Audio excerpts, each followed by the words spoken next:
first Israeli is killed since the beginning of Operation Protective Edge. After Hamas rejects ceasefire, Israel resumes airstrikes in Gaza. Israel gives northern Gazans a deadline to evacuate their homes. And IDF says they are ready for a Gaza ground operation.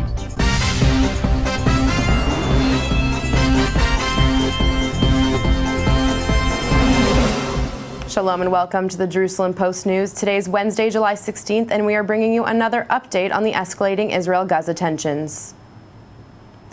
An attempt by Israel to enter into an Egyptian-brokered ceasefire with Hamas collapsed on Tuesday when Gazan terrorists continued to fire rockets and a fragment from a mortar shell killed an Israeli man. 37-year-old Dror Khanin of Beit Aryeh was killed at the Erez crossing near the northern Gaza Strip in the evening.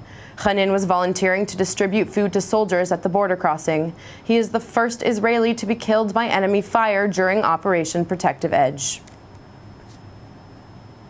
At a press conference on Tuesday night, Prime Minister Benjamin Netanyahu said that if Hamas continues to launch rockets, Israel has no choice but to retaliate. החמאס בחר להמשיך במערכה, והוא ישלם את המחיר על ההחלטה הזו. מי שמנסה לפגוע באזרחי ישראל, ישראל תפגע בו. כשאין הפסקת אש, תשובתנו היא אש. At least 4 rockets were intercepted by the Iron Dome over the greater Tel Aviv area this morning in the latest barrage of projectiles launched from the Gaza Strip. In addition to Tel Aviv and its surroundings, the brace of rockets set off code red rocket alert sirens in Ashdod, Herzliya, Ramat HaSharon, and Petach Tikva. A house in South Tel Aviv was lightly damaged with shrapnel, however, no injuries were reported. The IDF resumed airstrikes on Hamas targets across the Strip on Tuesday after the post-ceasefire rocket launching resumed from Gaza. The Air Force hit some 30 targets in the span of minutes. The IDF sent messages to residents in northern Gaza late on Tuesday, advising them to evacuate their homes by 8 a.m. this morning.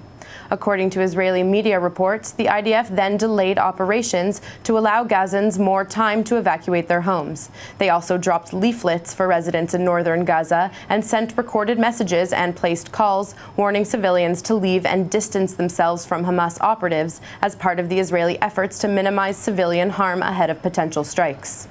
The leaflets told residents that despite a truce, Hamas and terror organizations continue to fire rockets, and that the IDF therefore plans to strike in retaliation.